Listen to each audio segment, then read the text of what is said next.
So I got a question about how can you stop your horse from wanting to eat all the time whenever you're having somebody ride it? This is something that comes down to the expectation, the clarity that you've given your horse about eating. Now, for me, as a rule of thumb, whenever I put a halter on a horse, a halter, lead rope, they are not allowed to eat. Those are work clothes, right? It's like there's a certain way that you present yourself at work. You have a job to do.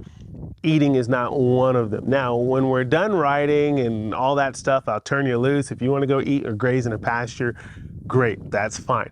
But in order to give my horse clarity, in order to be as fair to them as possible, I make it really clear to them that, hey, when you're under halter, you don't get to eat.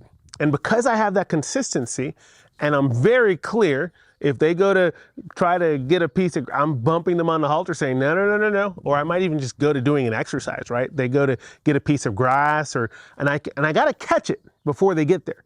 Because if they get the piece of grass, they've already rewarded themselves for the bad behavior. They're going to keep doing it over and over again. But if I'm preemptive, if I'm paying attention, if I'm anticipating, and I know if you have a horse that eats grass, you know they're going to, so get ready for it.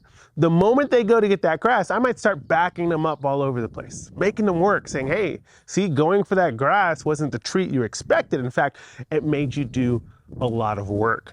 And so because I give them that clarity, and it's not just kind of sometimes I do it, sometimes I don't, they understand, oh, I'm not supposed to eat when I'm in my work clothes, because if I do, that means I'm gonna have to do a lot more work, and I'd rather just sit here and chill and hang with you instead of having to do all of this work over and over and over again.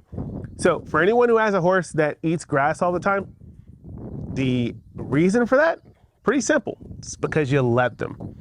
If you consistently stop letting them and you're attentive and you let them know like, hey, I'm going to correct this before this even ever happens, they're going to learn that consistency and that clarity that they shouldn't be eating grass.